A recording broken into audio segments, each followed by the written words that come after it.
So joining me now here in Mission Control Houston, Dr. Hans Christian Gunga. He's one of the principal investigators for the Circadian Rhythms study.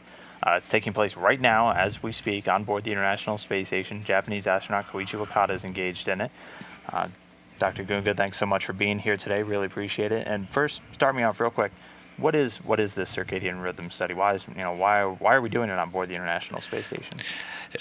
Actually, that is a very important question because the astronauts they do not have a real day there. They have several days and sunsets and such. So there is over the millions of years we have developed, the organism has adapted to this sunset and sundown. So we have an internal rhythm, and this internal rhythm is very important for your capabilities, for your vigilance, for all the things you are doing, whether you sleep or not sleep. And so if that rhythm is destroyed by having every day several times sunsets and sunrise, that makes it sunrise, sunset, every 30 minutes or so. That's actually the case, and that's why we introduced this study to analyze by measuring the core temperature. That means the temperature in the body. The temperature in the body is a signal for this circadian rhythm. You usually have in the morning here on the ground between 5 and 6 a.m. you have the lowest temperature. That means in the body about 36.5, and you have your highest temperature in the afternoon at 6 p.m. or so. And this is about 1 degree. It sounds less. It's only 1 degree difference. It's not a huge difference, but it's measurable. But it's measurable, and it's a strong signal for the organism. You must realize that the core temperature, this changing of metabolism and several other functions, they are introduced by your internal rhythm, which is coming from all the different, or it's organized from the different inputs. And the core temperature is, so to say, the master of the orchestra, of the different functions. It's like an orchestra. And you can expect if the master of an orchestra is not ready, and if it's working with different orchestras, that's a mess. It can mess you up. Well, so, and like I had mentioned, Koichi's participating in this right now on board the station. What's he doing? See, you have the device right here. Actually, it's the same. It's not exactly the same, but it's the same measurement device. And here you see, this is a kind of sensor we are using for the measuring of the core temperature. And usually you have to go with several probes into the rectum, into the ear, and that's not feasible for them. A little uncomfortable for that's very at least it is uncomfortable.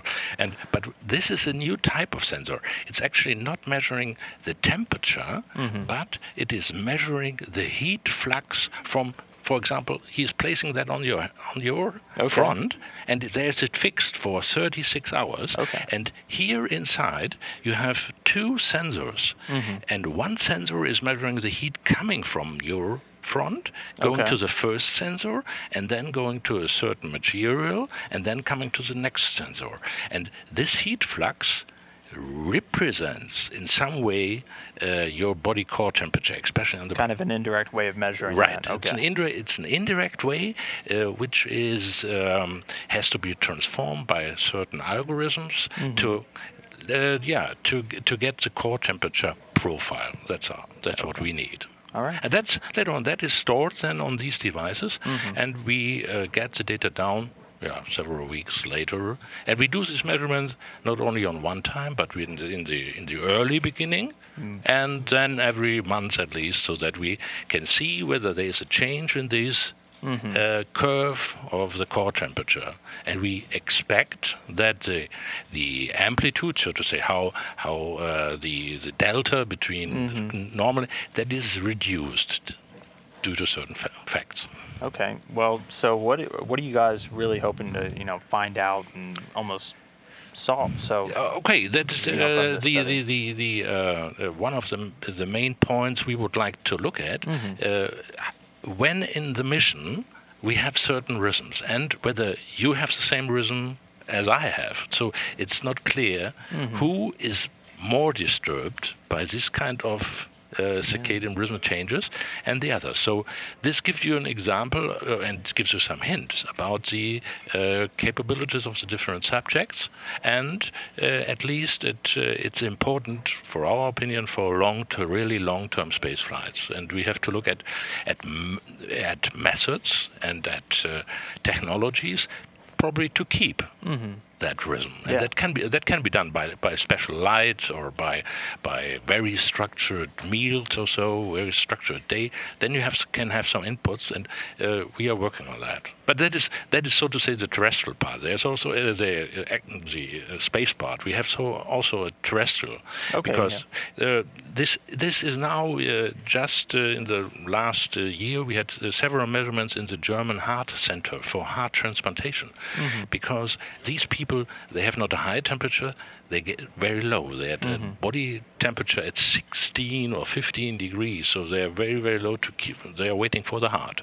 And this device can be placed outside the thorax and to protocol their core temperature. So very non-invasive. Very non-invasive. It's easy to clean, and I think in future you will hear much more about heat flux sensors in clinics, for monitoring, for example, not only at big operations like heart transplant, but any kind of narcosis will shut down your possibilities to regulate your temperature.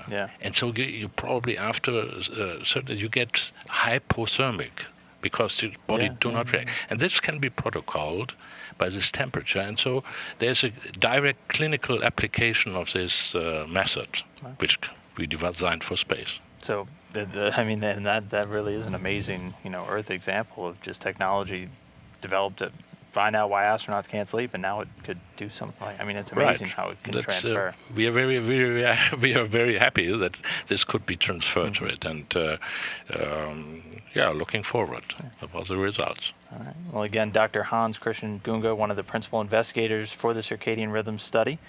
Thanks for coming on and telling us about it. It's fascinating. I mean, I hadn't even thought about temperature being used to, regulate sleep cycles, things like that. I just learned something pretty amazing today. So I really appreciate you coming on. Oh, thank you. Thank you.